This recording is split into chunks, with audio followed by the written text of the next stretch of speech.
La voix de l'organisatrice de mariage au téléphone était polie, presque désolée. Madame, le solde restant pour la réception de mariage de votre frère s'élève à 26 000 $. Comment souhaitez-vous régler cela aujourd'hui? Pendant un instant, j'ai sincèrement cru qu'elle s'était trompée de numéro. J'étais assise à ma petite table de cuisine à Raleigh, en Caroline du Nord. La lumière du petit matin entrait par la fenêtre.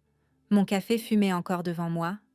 Mon téléphone était sur haut-parleur et les mots qu'elle venait de prononcer flottaient dans l'air. Irréel.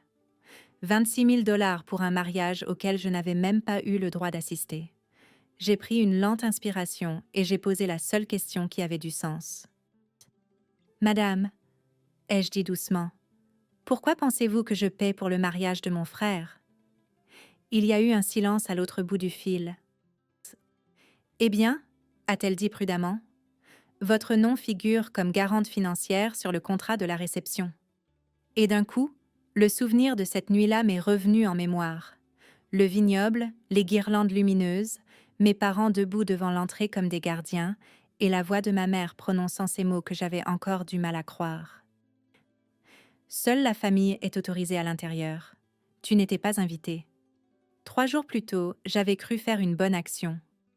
J'ai 62 ans aujourd'hui, et après une vie de travail, j'essaie de mener une vie simple. Je vis seule dans une modeste maison de plain-pied à Raleigh, non loin de l'hôpital des anciens combattants, où je fais du bénévolat 2 fois par semaine, pour aider les vétérans âgés avec leurs formalités administratives et leurs rendez-vous. C'est calme ici. La plupart des matins commencent de la même façon. Un café, les informations locales à la radio, une petite promenade dans le quartier si le temps le permet. Mais cette semaine-là avait été différente car mon jeune frère, Daniel, se mariait. Daniel a 8 ans de moins que moi. En grandissant, c'était toujours pour lui que mes parents s'inquiétaient le plus. Celui qui avait besoin de plus d'aide, de plus d'encouragement, de plus d'opportunités. J'étais tout le contraire, la fille sur qui on pouvait compter. À 18 ans, je me suis engagée dans la marine et j'y ai servi pendant 25 ans avant de prendre ma retraite. Mes parents étaient fiers, à leur manière discrète, mais j'ai toujours eu le sentiment que c'était de Daniel qu'ils se sentèrent le plus proche. Pourtant, la famille reste la famille. Et quand j'ai entendu parler du mariage, je me suis dit qu'il était temps d'être présente. J'ai appelé la coordinatrice des bénévoles et j'ai demandé quelques jours de congé. Je monte dans l'Ohio, lui ai-je dit. Mon frère se marie. Elle a ri chaleureusement. Eh bien, Margaret, ça me semble être une excellente raison pour faire de la route. Et c'était le cas. Le trajet de Raleigh à Columbus prend environ 8 heures si la circulation est fluide, et j'ai toujours aimé les longs trajets. Ça laisse le temps de réfléchir. Je suis partie tôt ce jeudi matin-là avec un petit sac de voyage et un cadeau de mariage soigneusement emballé, posé sur le siège passager. À l'intérieur de la boîte, il y avait un service de verres en cristal tout simple. Rien d'extravagant, mais quelque chose de beau, de pratique, quelque chose fait pour durer. Plus j'approchais de l'Ohio, plus je me surprenais à repenser au bon vieux temps. Notre maison d'enfance, les dîners du dimanche, ma mère qui fredonnait en cuisinant. La vie était plus simple à l'époque, avant que les gens ne grandissent et ne s'éloignent. En fin d'après-midi, j'ai atteint le vignoble où le mariage avait lieu. C'était le genre d'endroit que l'on voit dans les magazines aujourd'hui, des champs verdoyants et vallonnés, des rangées de vignes et une salle de réception de style grange décorée de lumière blanche. Des voitures bordèrent l'allée de gravier. Les invités étaient sur leur 31, ils riaient, prenaient des photos près de l'entrée. Pendant un instant, debout là, avec mon cadeau entre les mains, je me suis sentie pleine d'espoir. Peut-être que c'était le moment où les choses recommenceraient à sembler normales.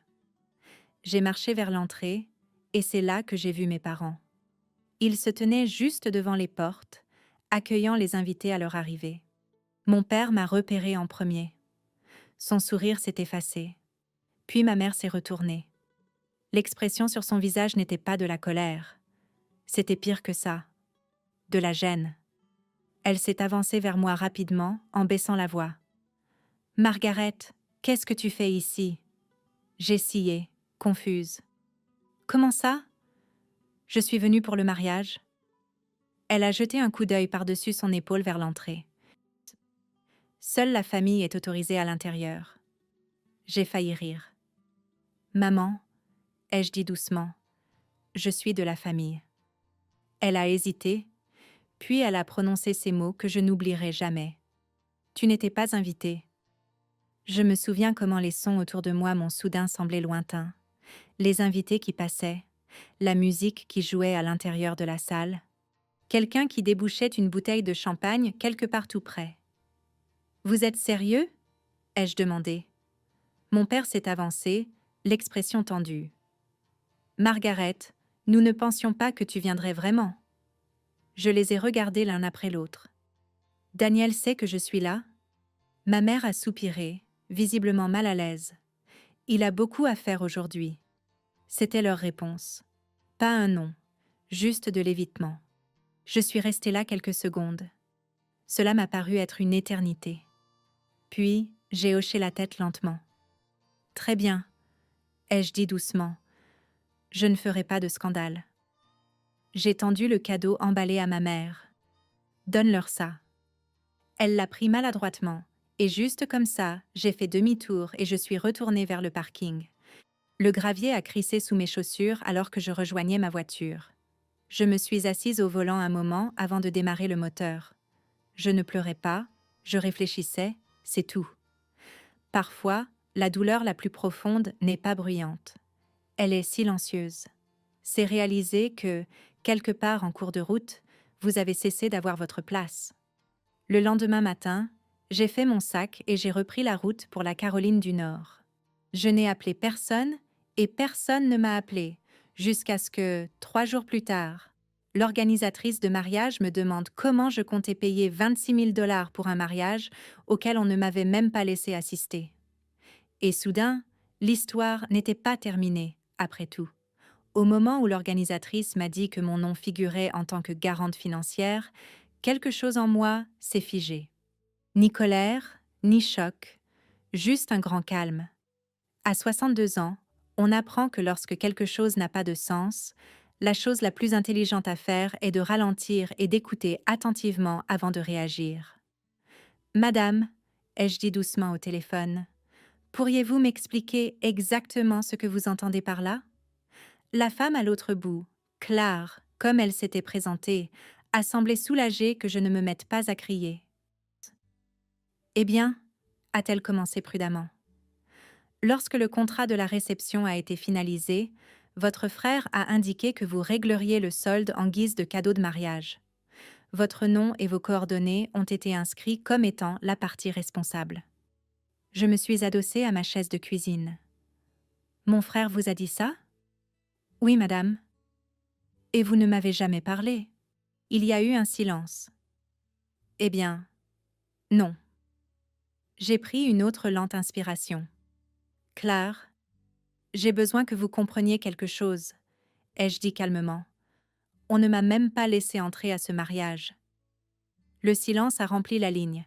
« Je vous demande pardon ? » J'ai conduit 8 heures pour y assister, ai-je expliqué tranquillement. Mes parents m'ont arrêté à la porte et m'ont dit que je n'étais pas invitée. Claire n'a rien dit pendant quelques secondes. Puis elle a repris la parole, la voix nettement plus prudente. « Ce n'est pas l'impression que nous avions eue. » Je l'imaginais en train de feuilleter des documents, de regarder à nouveau le contrat. « Serait-il possible, » a-t-elle demandé avec précaution, « que je vous envoie par email la documentation que nous avons dans nos dossiers ?»« Ce serait très utile, » ai-je répondu.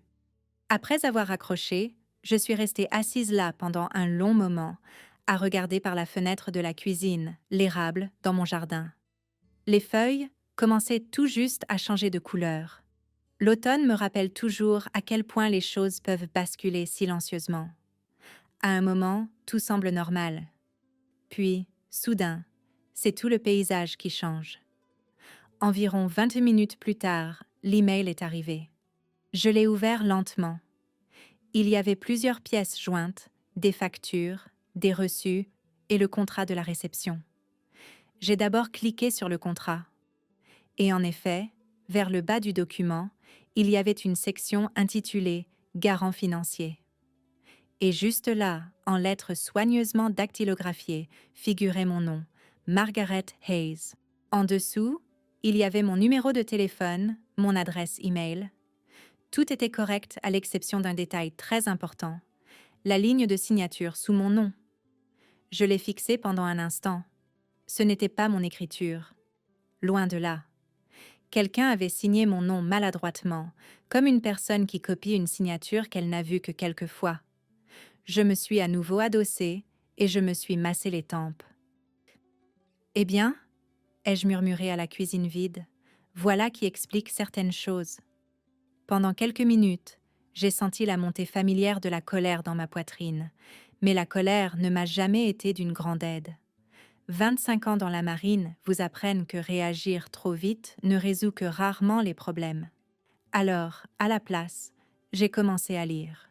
Le contrat indiquait que la réception s'était tenue dans la grange rénovée du vignoble, avec un dîner pour 140 invités, un open bar, un groupe de musique en direct et un buffet de dessert en fin de soirée. Le coût total s'élevait à un peu plus de 31 000 $. Daniel et sa fiancée avaient payé 5 000 $ d'acompte, laissant 26 000 $ encore dus. Et apparemment, ils avaient décidé que j'étais la personne qui allait discrètement couvrir le reste. Je n'ai pas pu m'empêcher de secouer un peu la tête. Pas à cause de l'argent. J'ai fait attention à mes finances toute ma vie. Une pension de retraite de la marine et un modeste compte d'épargne m'ont permis de vivre assez confortablement.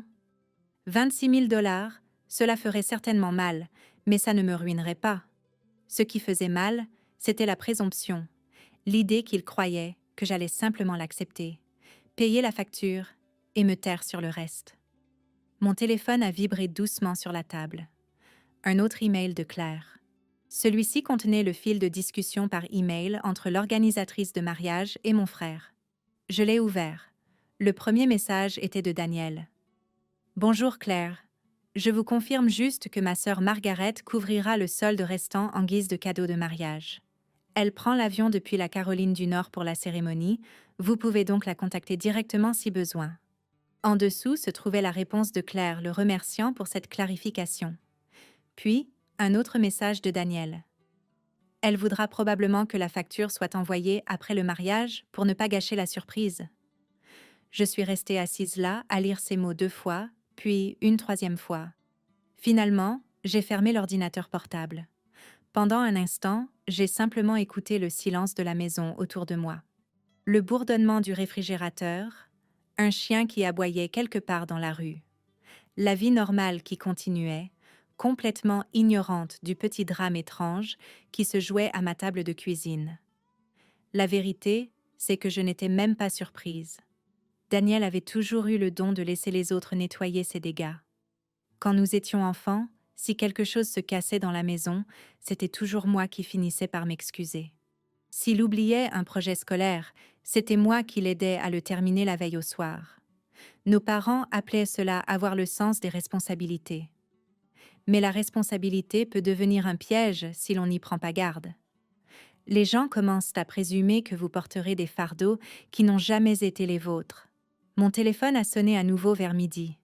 Cette fois, c'était Daniel. J'ai regardé l'écran s'allumer avec son nom. L'espace d'une seconde, j'ai envisagé de laisser le répondeur prendre l'appel, mais quelque chose m'a dit que je devais répondre. « Bonjour Daniel. » Sa voix semblait tendue. « Margaret, qu'est-ce que tu as dit au domaine du mariage ?» J'ai souri faiblement. « Bonjour à toi aussi. »« Ce n'est pas drôle, » a-t-il lâché sèchement. « Ils disent que tu as refusé de payer la facture. » Je n'ai rien refusé, ai-je dit calmement. J'ai simplement expliqué que je n'avais jamais donné mon accord. Il y a eu un long silence. « Tu étais censé nous donner un coup de main, » a-t-il finalement dit. « Donner un coup de main ?» ai-je répété doucement. « Pour la réception, Daniel, » ai-je dit tranquillement. « Tu as dit au domaine que je paierais 26 000 $. Tu en as les moyens. » Cette phrase s'est posée entre nous comme une pierre. « Tu ne m'as pas invité au mariage, » lui ai-je rappelé. « C'était la décision de maman. Pourtant, tu n'as eu aucun scrupule à mettre mon nom sur la facture. » Il a soupiré bruyamment dans le téléphone. « Tu en fais toute une histoire pour rien. » Pour la première fois, J'ai senti quelque chose basculer en moi, pas de la colère, quelque chose de plus solide. Non, ai-je dit doucement. Je crois que tu en as déjà fait exactement toute l'histoire que ça méritait d'être. Il n'a pas su quoi répondre à cela. Et alors que le silence s'étirait entre nous, j'ai réalisé quelque chose d'important. Pour la première fois de ma vie, je n'allais pas me précipiter pour régler les problèmes de Daniel. Cette fois, la responsabilité allait retomber exactement là où elle devait être. Claire m'a rappelé le lendemain matin. Sa voix était plus douce cette fois, presque prudente, comme quelqu'un qui marche avec précaution sur une glace fine. « Madame Hayes, a-t-elle dit, notre service comptable m'a demandé de faire le point avec vous concernant le contrat de la réception. » Je m'étais déjà versé mon café du matin et je m'étais installée sur la même chaise de cuisine où j'avais lu les documents la veille. « Je me doutais qu'il le ferait, » ai-je répondu. Il y a eu une brève pause. « Après avoir examiné les documents que vous avez envoyés, » a poursuivi Claire, « il semble en effet que la signature sur la ligne du garant ne soit peut-être pas de vous. » « Ne soit peut-être pas, » ai-je répété d'un ton modéré. « Eh bien, » a-t-elle admis, « c'est clairement incohérent. » J'ai apprécié son professionnalisme. Elle essayait de rester neutre tout en reconnaissant l'évidence. « Je n'ai jamais signé ce document, » ai-je dit calmement, « et je n'ai jamais accepté de payer pour le mariage de mon frère. »« Je comprends, » a-t-elle répondu. « Notre service juridique a juste besoin d'une déclaration écrite le confirmant, pour que cela ne pose pas de problème. » Nous avons discuté un peu plus longtemps de la procédure. Claire m'a expliqué qu'une fois ma déclaration soumise, le domaine réévaluerait qui était légalement responsable du solde restant. Avant de raccrocher, elle a hésité. « Madame Hayes, si je puis me permettre, votre famille vous a-t-elle vraiment dit que vous n'étiez pas invitée ?» Sa question m'a prise au dépourvu. J'ai regardé à nouveau par la fenêtre la rue silencieuse. « Oui, » ai-je dit simplement. « Ils me l'ont dit. »« J'en suis vraiment désolée, » a-t-elle dit. Et la sincérité dans sa voix m'a surprise. Après avoir terminé l'appel, j'ai tapé la déclaration qu'il demandait. C'était clair et net, juste quelques paragraphes confirmant que je n'avais jamais accepté de servir de garante financière et que la signature sur le contrat n'était pas la mienne. Je l'ai renvoyé par email dans l'heure. Puis j'ai fermé mon ordinateur portable et j'ai continué ma journée. L'après-midi même, j'ai conduit jusqu'au centre pour vétérans, comme je le faisais toujours le mardi. Le bâtiment en lui-même n'a rien de luxueux, juste un vieux complexe de bureaux en briques près de l'hôpital des anciens combattants, où une poignée de bénévoles comme moi aident les vétérans à trier leurs documents, leurs formulaires d'allocation, à planifier leurs rendez-vous, ce genre de choses. La plupart des personnes qui franchissent ces portes sont des hommes âgés qui ont servi il y a des décennies et qui n'ont jamais vraiment compris le système. Parfois, ils ont juste besoin de quelqu'un d'assez patient pour s'asseoir avec eux et lire les petits caractères. J'ai toujours trouvé du réconfort dans ce genre de travail, des problèmes qui peuvent réellement être résolus, de vraies conversations. Rien à voir avec l'étrange bazar qui m'attendait chez moi, dans ma boîte de réception. À mon arrivée, mon ami Harold était déjà à son bureau habituel. Harold a 73 ans et a fait 2 périodes de service au Vietnam. Il fait du bénévolat là-bas depuis encore plus longtemps que moi. Il a levé les yeux quand je suis entrée. « Eh bien, ne serait-ce pas Margaret Hayes ?» a-t-il dit avec un grand sourire. « Je croyais que tu étais partie fêter un mariage. » J'ai accroché ma veste au dos de ma chaise. « Les plans ont changé, » ai-je répondu. Harold a scruté mon visage pendant un instant. « Ça va ?» C'est la particularité des gens qui ont vécu assez longtemps. Ils reconnaissent quand quelque chose ne tourne pas rond. Je me suis versé une tasse du terrible café du centre et je me suis assise en face de lui. « Laisse-moi te poser une question, » ai-je dit. « Vas-y. » Si quelqu'un essayait de te refiler une facture de 26 000 $ pour un truc avec lequel tu n'es pas d'accord, que ferais-tu ? Harold a haussé un sourcil. « Eh bien, » a-t-il dit lentement, « d'abord, je m'assurerai qu'ils se sont trompés de Margaret Hayes. » J'ai gloussé doucement. C'était ma première pensée, à moi aussi. Ensuite, je lui ai raconté toute l'histoire. Le mariage, le vignoble, mes parents m'arrêtant à la porte, le contrat avec ma signature falsifiée. Harold a écouté sans m'interrompre, adossé à sa chaise. Quand j'ai eu fini, il a laissé échapper un sifflement bas.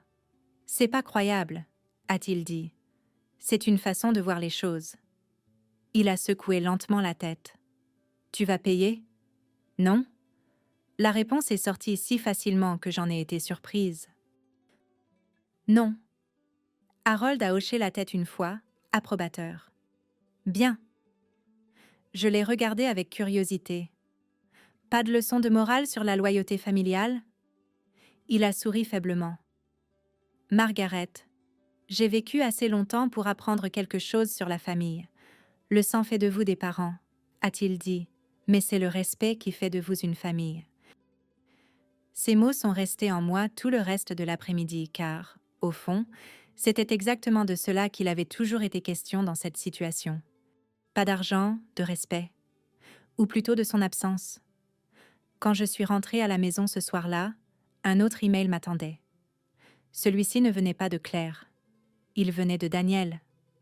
L'objet indiquait simplement « Il faut qu'on parle ». Je l'ai ouvert. « Margaret, le domaine dit que tu leur as affirmé ne pas être responsable de la facture. Cela nous cause un énorme problème. » Maman et papa sont vraiment contrariés. Tu sais qu'ils ne peuvent pas se permettre une chose pareille. Est-ce qu'on peut s'arranger, s'il te plaît ? J'ai lu le message 2 fois, puis je me suis adossée à ma chaise. Ce qui m'a le plus frappée, ce n'était pas la demande, c'était le ton. Daniel ne s'excusait pas. Il ne reconnaissait pas ce qui s'était passé au mariage. Il me demandait simplement de résoudre le problème, de la même manière que je l'avais toujours fait. J'ai fixé le curseur clignotant pendant un moment avant de taper ma réponse. « Daniel, tu as dit au domaine que je paierais pour un mariage auquel je n'étais pas invitée. Je n'ai pas signé ce contrat. Je ne suis pas responsable de cette facture. » Margaret. Court. Clair. Honnête. J'ai cliqué sur « Envoyer ». Environ 10 minutes plus tard, mon téléphone a de nouveau sonné. Cette fois, ce n'était pas Daniel. C'était mon père. J'ai regardé l'écran pendant quelques secondes avant de répondre. « Bonjour, papa. » Sa voix m'a semblé plus âgée que dans mes souvenirs. « Margaret, » a-t-il dit doucement, « il faut qu'on parle. » Et d'une certaine manière, j'avais le sentiment que cette conversation allait en révéler bien plus que ce que quiconque dans ma famille aurait imaginé. Mon père n'avait jamais été un homme qui gaspillait ses mots. Quand j'étais enfant, ses conseils prenaient généralement la forme de phrases courtes qui ressemblaient plus à des instructions qu'à des conversations. Des choses comme « Finis ce que tu commences » ou « Assume tes décisions ». Alors, quand il a dit « Margaret, il faut qu'on parle », je savais que la conversation ne serait pas anodine.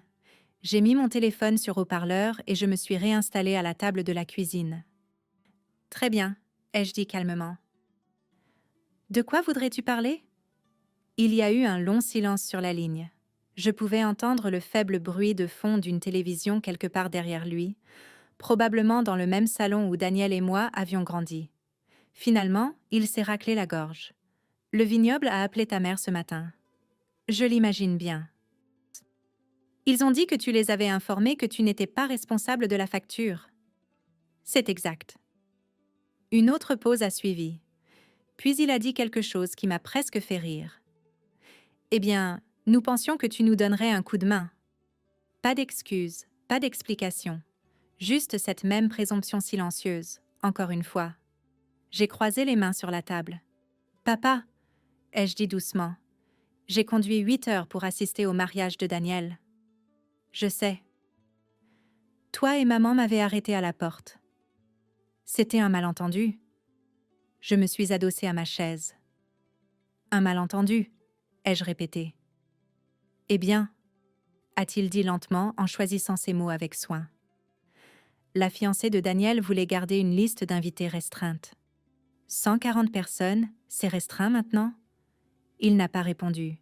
Je pouvais l'entendre respirer à l'autre bout du fil. Puis, il a dit quelque chose qui en a révélé plus qu'il n'en avait probablement l'intention. « Margaret, Nous ne pensions pas que tu viendrais vraiment. Cette phrase est restée en suspens entre nous. J'ai fixé le mur de la cuisine pendant un instant. Vous ne pensiez pas que je viendrais au mariage de mon propre frère? Tu es distante depuis des années. J'ai vécu ma vie. Exactement. Et voilà, c'était sorti. Ce jugement silencieux que j'entendais depuis l'âge de mes 18 ans. Le moment où j'avais choisi la marine au lieu de rester dans l'Ohio. Le moment où j'avais décidé de n'avoir besoin de la permission de personne pour construire ma propre vie. Je ne vois pas bien comment cela justifie le fait d'imiter ma signature sur un contrat, ai-je dit calmement. Cette fois, le silence a duré plus longtemps. Finalement, il a dit doucement. Ta mère s'est occupée des papiers. Bien sûr qu'elle s'en était occupée. Maman avait toujours cru qu'elle était douée pour résoudre les problèmes, même si ses solutions en créèrent de plus gros par la suite. Est-ce que Daniel le savait? Ai-je demandé. Il savait que nous te demandions de l'aide. Ce n'est pas ce que j'ai demandé. Il n'a pas répondu. Et c'était une réponse suffisante. J'ai fermé brièvement les yeux et j'ai expiré par le nez. Vous avez mis mon nom sur un contrat de 26 000 $ sans me le demander, ai-je dit. Tu en as les moyens. C'était la même phrase que Daniel avait utilisée. Exactement la même. Pendant un instant, j'ai presque admiré cette constance. Papa, ai-je dit doucement. La question n'est pas de savoir si j'en ai les moyens. Eh bien, elle n'est certainement pas de savoir si nous les avons, nous. Je pouvais entendre la frustration s'insinuer dans sa voix à présent. Oh, ta mère et moi sommes à la retraite, Margaret. Nous n'avons pas ce genre d'argent. Je le comprends. Alors tu vois bien le problème? Oui, ai-je dit. Je le vois. Le problème, c'était que depuis 62 ans, ma famille croyait une chose à mon sujet. Qu'au final, j'interviendrais et que je porterais n'importe quel fardeau qu'ils placeraient sur mes épaules. Et la vérité, c'est qu'ils n'avaient pas tort. Je l'avais fait toute ma vie. Mais le fait de me retrouver debout sur ce parking en gravier devant le vignoble avait modifié quelque chose au plus profond de moi. Peut-être que c'était l'âge, peut-être que c'était la dignité, peut-être que c'était simplement de l'épuisement. Je ne paierai pas cette facture, ai-je dit tranquillement. Mon père a laissé échapper un long soupir. Tu vas vraiment laisser ton frère commencer son mariage croulant sous les dettes? J'ai réfléchi attentivement à cette question, puis j'ai répondu honnêtement. Non. Qu'est-ce que ça veut dire? Ça veut dire que Daniel a commencé son mariage en mentant. Un autre long silence. Celui-ci plus lourd que les autres. Finalement, mon père a repris la parole. Tu as toujours été têtu. J'ai souri faiblement. Autrefois, tu appelais ça le sens des responsabilités. Eh bien, parfois, le sens des responsabilités signifie aider la famille. Et parfois, ai-je dit doucement, ça signifie leur apprendre à ne pas commettre la même erreur une nouvelle fois. Pendant plusieurs secondes, aucun de nous n'a parlé. Puis il a dit quelque chose auquel je ne m'attendais pas. Ta mère est très contrariée. J'en suis sûre. Elle dit que tu humilies la famille. Ça m'a presque fait éclater de rire. Papa, ai-je dit doucement, ils ont dit à un domaine de mariage que j'allais payer pour une réception à laquelle je n'avais même pas le droit d'assister. Oui, mais ça devait rester privé. J'ai secoué lentement la tête, et c'est à ce moment-là que c'est devenu parfaitement clair. Il n'avait jamais été question de savoir ce qui était bien ou mal. Il avait été question des apparences, de sauver la face, d'éviter l'embarras, et ils avaient supposé que la solution la plus simple était de me refiler discrètement le problème. Eh bien, ai-je dit calmement, ce n'est plus privé. Que comptes-tu faire? Rien de dramatique. Le domaine a demandé une déclaration écrite confirmant que je n'avais pas autorisé ce contrat, ai-je expliqué. Et tu la leur as donnée? Oui. Alors, que va-t-il se passer maintenant? J'ai jeté un coup d'œil à l'email que Claire avait envoyé plus tôt cet après-midi-là. Ils vont réassigner la responsabilité aux personnes qui ont signé l'accord. Mon père n'a pas parlé pendant plusieurs secondes. Puis il a posé la question que je savais inévitable. Cela veut dire Daniel. Oui. Un autre long silence. Quand il a finalement repris la parole, sa voix a semblé plus vieille que jamais. « Tu as changé ?» J'y ai réfléchi. « Non, » ai-je dit doucement. « Je crois que j'ai simplement fini par arrêter de porter des choses qui n'ont jamais été à moi de porter. » La semaine suivante a été étrangement calme. Aucun coup de téléphone hargneux, aucun message dramatique, juste du silence. Et à mon âge, j'ai appris que le silence signifie généralement l'une de ces deux choses. Soit les gens se calment, soit ils sont en train de réfléchir à ce qu'ils vont faire ensuite. Pour ma part, j'ai recommencé à vivre ma vie. Le mercredi matin, j'ai conduit jusqu'à l'épicerie, comme je le faisais toujours. Le même petit marché à 2 miles de chez moi. La même caissière qui travaillait là depuis des années. « Bonjour, Margaret », a-t-elle dit en scannant mon pain et mes œufs. « Bonjour, Suzanne. » Dehors, le temps était devenu plus vif, ce genre d'air du début de l'automne qui vous rappelle que l'été est officiellement terminé, des choses simples, des choses normales. Mais sous cette routine calme, je savais que quelque chose d'autre se passait dans l'Ohio. Car quand un domaine de réception n'est pas payé, ils ne se contentent pas de hausser les épaules et de passer à autre chose. Ils font un suivi, et ils le font sérieusement. 3 jours plus tard, Claire a rappelé. « Madame Hayes, je voulais vous faire une mise à jour sur la situation. » J'ai posé mon café et j'ai écouté. « Notre service juridique a examiné la déclaration que vous avez envoyée avec la documentation du contrat. » « Cela semble rigoureux, » ai-je dit. « Ça l'est. » Elle a fait une courte pause. « Étant donné que la signature sur la ligne du garant ne peut pas être vérifiée comme étant la vôtre, le domaine ne peut pas légalement vous tenir responsable du solde. » C'est logique. Cependant, a-t-elle poursuivi prudemment, le contrat a tout de même été exécuté par les clients principaux, à savoir votre frère et sa fiancée. Donc, la responsabilité leur revient.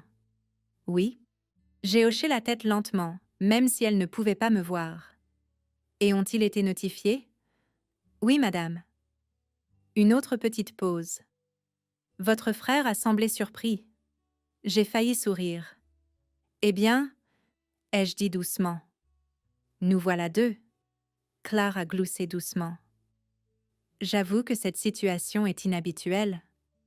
J'imagine que cela n'arrive pas souvent. Pas exactement de cette manière. Elle a encore hésité avant de parler. J'espère que vous ne m'en voudrez pas de dire cela, mais vous avez géré la situation avec un calme remarquable. J'y ai réfléchi. Les années dans la marine, ai-je dit. On y apprend que réagir de manière émotionnelle aggrave généralement les problèmes. Eh bien, a-t-elle dit gentiment, pour ce que ça vaut, je trouve que vous vous êtes comporté avec beaucoup de dignité. Après avoir raccroché, je suis restée assise silencieusement pendant un moment. Ce n'était pas exactement une victoire, plutôt le rétablissement d'un équilibre qui avait été rompu depuis longtemps. Ce soir-là, mon téléphone a de nouveau sonné. « Daniel. » J'ai laissé sonner 2 fois avant de répondre. « Allô ?» Sa voix m'est parvenue, tendue et tranchante. Ils m'ont réassigné la facture. « Oui. » « Tu as fait ça ?»« Non, » ai-je dit calmement. « Tu l'as fait ? Tu aurais pu nous aider ? J'aurais pu être invitée. » Cela l'a stoppé. « Tu vas vraiment continuer à remettre ça sur le tapis ? » Il me semble que c'est pertinent. Il a expiré bruyamment. « Tu ne comprends pas à quel point c'est embarrassant. » Je me suis adossée à ma chaise. « Daniel, tu as dit à une entreprise que je paierais 26 000 $ sans me le demander. C'était censé être un cadeau ? Un cadeau nécessite un consentement ? » Une autre pause. « Tu compliques toujours tout. » Cette phrase m'a semblé si familière qu'elle m'a presque rendue nostalgique. « À vrai dire, » ai-je dit doucement, « c'est la première fois que je garde les choses très simples. » Comment en arrives-tu à cette conclusion ? Tu as signé le contrat et maintenant tu en es responsable. Ce n'est pas juste. Je n'ai pas pu m'en empêcher. J'ai ri. Juste. Oui. Tu as dit au domaine que c'était moi qui payais. Tu es ma sœur. C'est vrai. Les familles s'entraident. Oui, ai-je dit. Elles s'invitent aussi à leur mariage respectif. Pendant plusieurs secondes, aucun de nous n'a parlé. Finalement, Daniel a dit d'une voix plus douce. « Tu aurais vraiment payé, n'est-ce pas ?» Cette question m'a prise au dépourvu. J'y ai réfléchi honnêtement. « Oui, ai-je dit. Si tu me l'avais demandé. » Il n'a pas répondu immédiatement. Et quand il a finalement parlé, sa voix était différente, moins colérique. « Maman a dit que tu avais fait un scandale au domaine. » « Je n'en ai pas fait. Elle a dit que tu l'avais embarrassée. » Je lui ai tendu un cadeau et je suis partie discrètement. Un autre long silence a suivi. Puis Daniel a soupiré. Les choses ont dégénéré. En effet, nous subissions beaucoup de pression avec la planification du mariage. J'en suis sûre. Et maman a pensé... Eh bien, elle a pensé que je paierais la facture. Ouais, on y était. Enfin, dit à voix haute. Je me suis frotté lentement le front. Daniel, sais-tu ce qui m'a fait le plus mal? Quoi? Pas l'argent. Quoi alors? La présomption que j'accepterais d'être traité de la sorte? Il n'a pas répondu.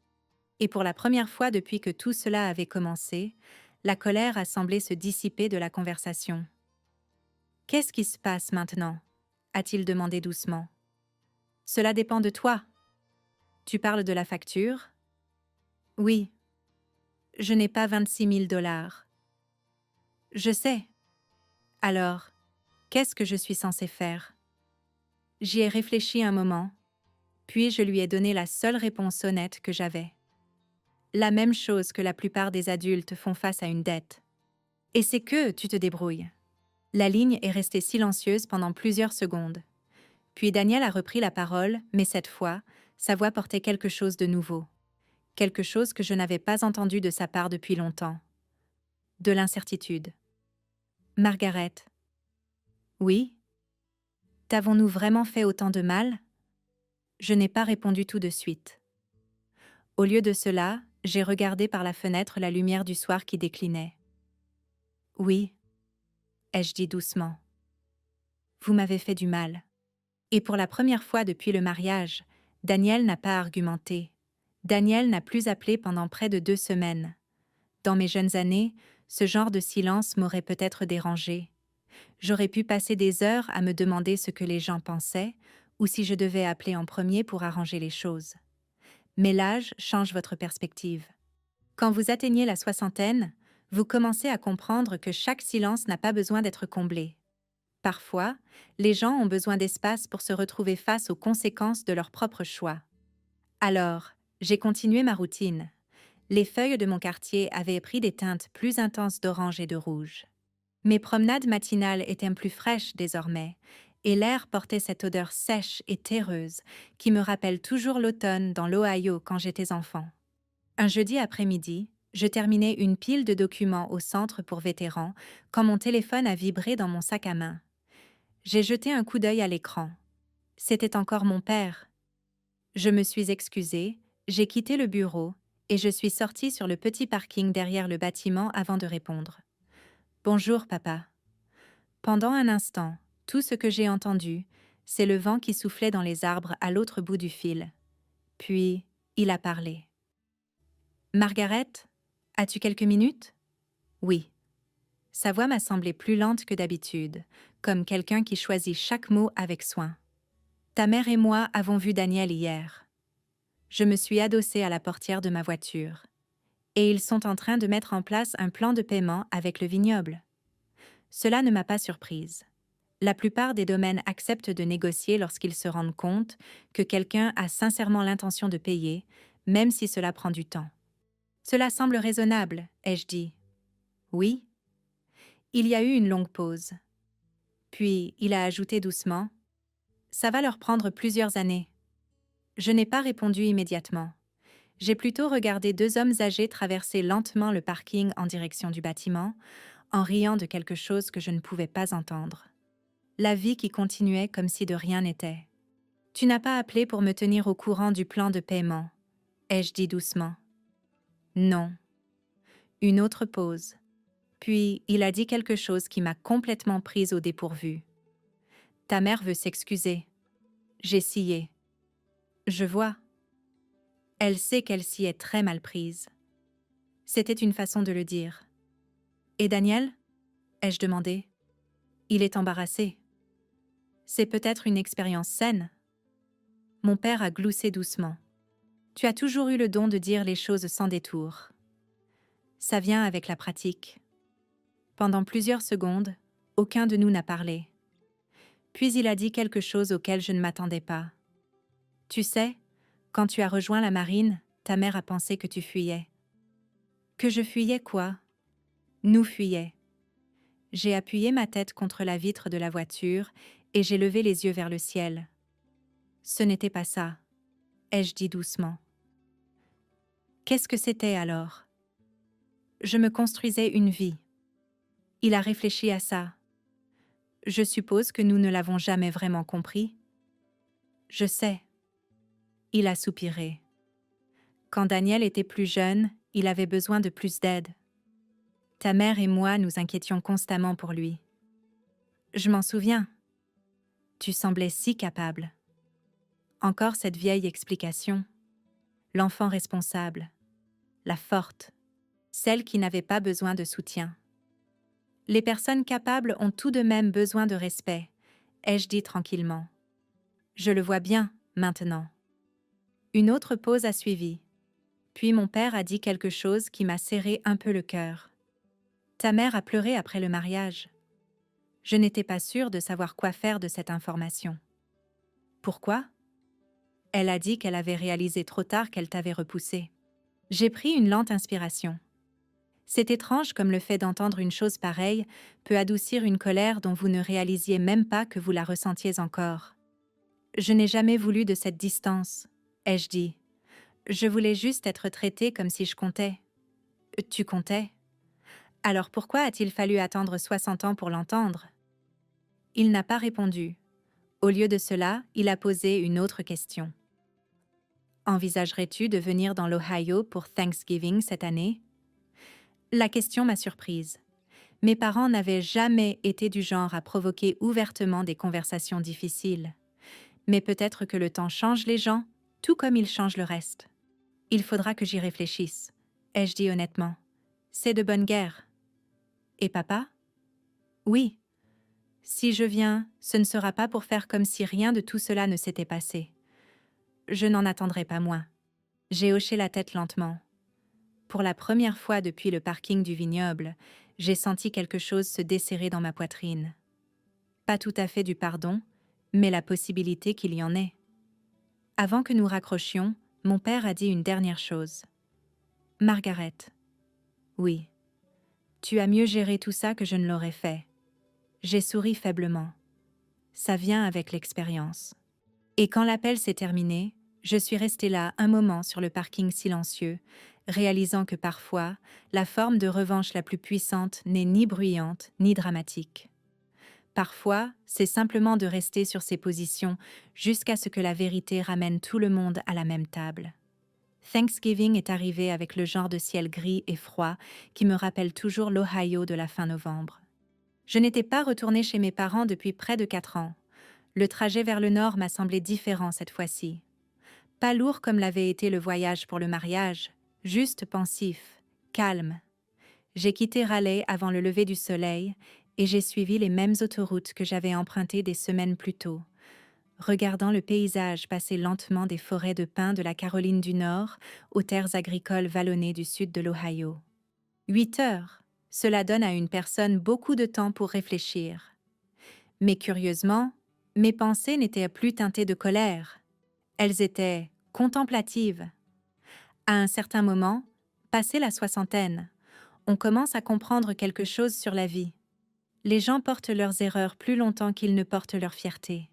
Et parfois, il faut une crise pour que les familles se disent enfin les choses qu'elles auraient dû se dire des décennies plus tôt. Quand je me suis garée dans l'allée de mes parents, le soleil commençait déjà à se coucher. La maison me paraissait plus petite que dans mes souvenirs. C'est amusant comme cela arrive. Quand on est enfant, la maison d'enfance semble immense. Lorsqu'on y retourne plus tard dans la vie, Elle semble presque modeste. Mon père a ouvert la porte d'entrée avant même que je frappe. Pendant un instant, nous sommes simplement restés là à nous regarder. Il avait vieilli depuis la dernière fois que je l'avais vu. Pas de manière spectaculaire, mais suffisamment pour que les années soient désormais visibles dans les rides autour de ses yeux. « Bonjour, papa. »« Bonjour, Margaret. » Puis, il s'est écarté.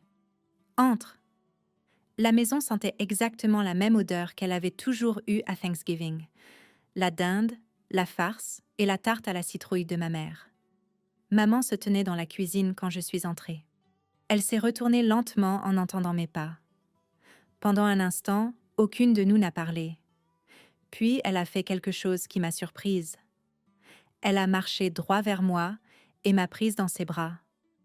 Pas le genre d'étreinte polie que les familles échangent parfois, une vraie, serrée. « Je suis désolée », a-t-elle murmuré. Juste 3 mots. Mais après 62 ans, ils avaient du poids. Lorsqu'elle a reculé, ses yeux étaient humides. « J'ai géré ce mariage de façon épouvantable », a-t-elle dit doucement. « Oui », ai-je répondu gentiment. Elle a hoché la tête. « J'ai pensé que si nous mettions ton nom sur le contrat, tu nous aiderais discrètement et que tout s'arrangerait. » « Ça te ressemble bien. » Je n'avais pas réalisé à quel point ça te blesserait. J'ai regardé autour de moi dans la cuisine. La même table, les mêmes placards, le même endroit où tant de disputes et de conversations avaient eu lieu au fil des ans. « Ce n'est pas l'argent qui m'a blessée, » ai-je dit. « Je le sais, maintenant. J'ai été blessée parce que tu m'as dit que je n'étais pas de la famille. » Ma mère a brièvement fermé les yeux. Ça a été la pire erreur que j'ai faite depuis très longtemps. Derrière nous, Daniel est entré dans la pièce. Il avait l'air différent, lui aussi. Pas plus vieux, exactement. Juste plus humble. Sa nouvelle femme, Emily, se tenait discrètement à ses côtés. Daniel s'est raclé la gorge. « Bonjour, Margaret. »« Bonjour. » Pendant un instant, nous sommes tous restés là, maladroitement. Puis, Emily a pris la parole. « Je suis vraiment contente que tu sois venue. » Sa voix était gentille, sincère. « Merci, » ai-je dit. Daniel a déplacé son poids d'une jambe sur l'autre, mal à l'aise. « Je te dois des excuses. »« Oui, » ai-je dit. « J'ai eu tort de mettre ton nom sur ce contrat. »« Oui. » J'ai pensé que... Je ne sais pas. J'ai pensé que tu couvrirais les frais et qu'on s'arrangerait plus tard. Ça semble être la tradition familiale. Il a esquissé un petit sourire embarrassé. « Nous sommes en train de le rembourser, » a-t-il dit. Le vignoble a mis en place un plan de paiement. J'en ai entendu parler. Ça va prendre quelques années. Ce n'est pas grave. Il a eu l'air surpris.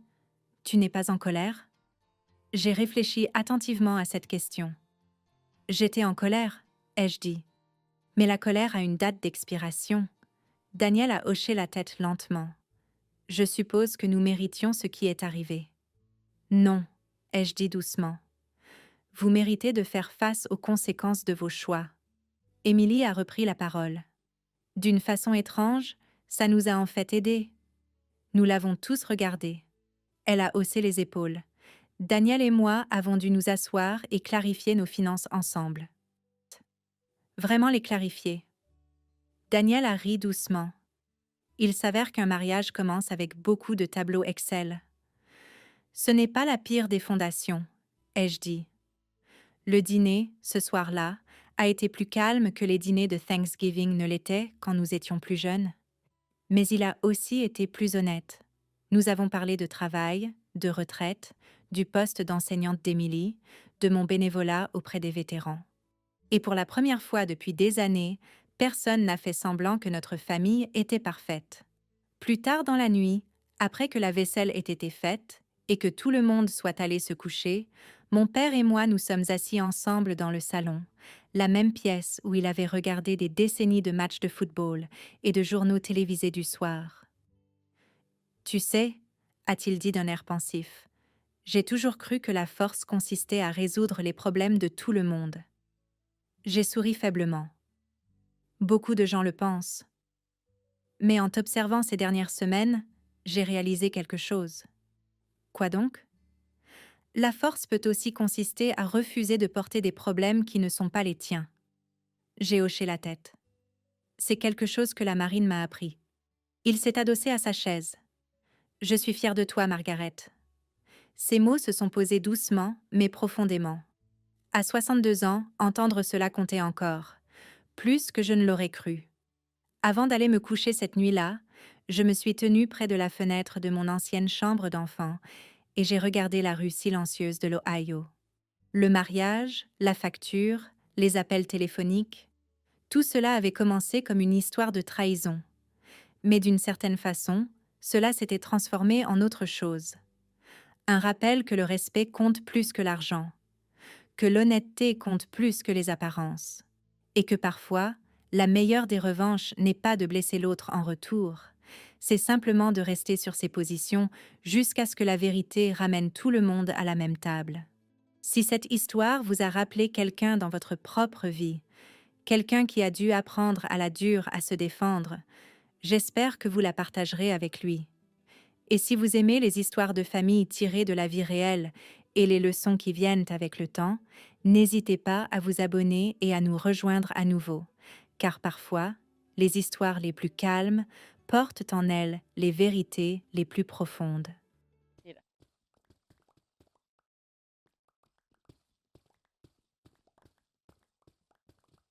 A ver si no.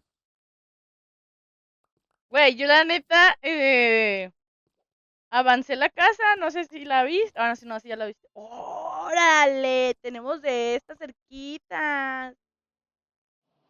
Y nada más hice como lo indispensable. Y yo dije, ah, bueno, ya. Ahora sí, sigamos con lo que nos truje, chencha. Ya traía ganas de minar, loco. Traía ganas de minar. Ya no salió aquella cosa, nos tuvo miedo.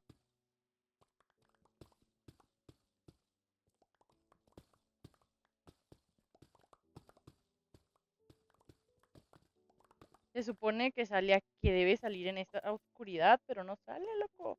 Nos tiene miedo. Ay, sigue hablando. Sigue hablando, perra. A ver. ¿Está contigo? No. A ver. Ay, perris. ¿Qué? ¿Lo quito yo o qué? Ah, bueno. Ay.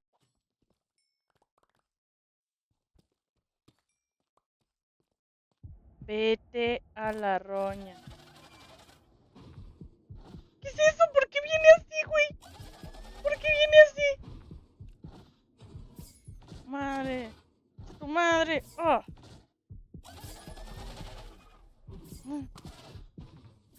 Se bugueó, güey. Aprovecha. Órale, órale, órale, órale.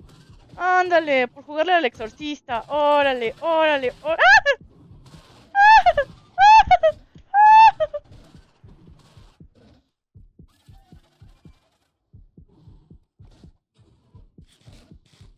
Se la está rifando, ¿eh?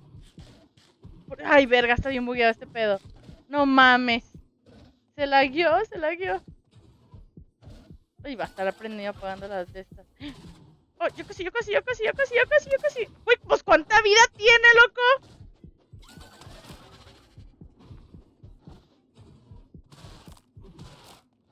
Ay, güey, ¿qué pedo?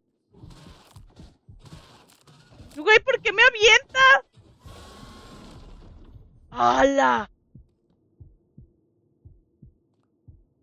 ¿Qué es esto? ¡Guau!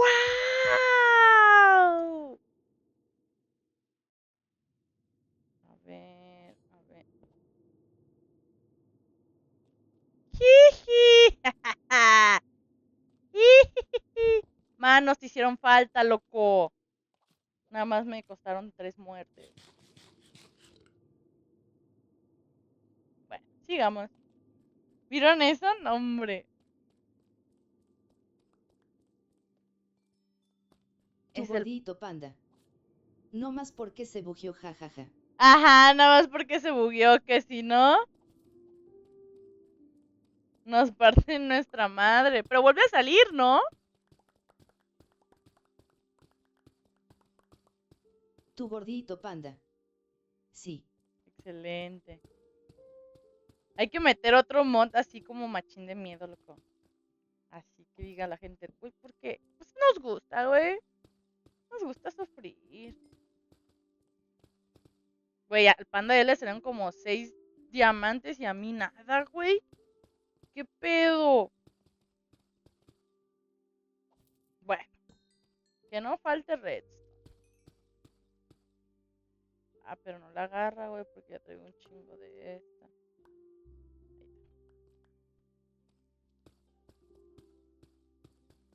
A ver hasta dónde salgo con esto. Es que también yo, o sea, ve dónde ando minando. Y con qué, pues. Por eso se va a bullar, por eso se laguea, por eso todo. Es mi culpa, pero acepto la culpa. ¡Ay, diamante! Yo a lo que vine fue esto. Guacharon eso. Sigamos.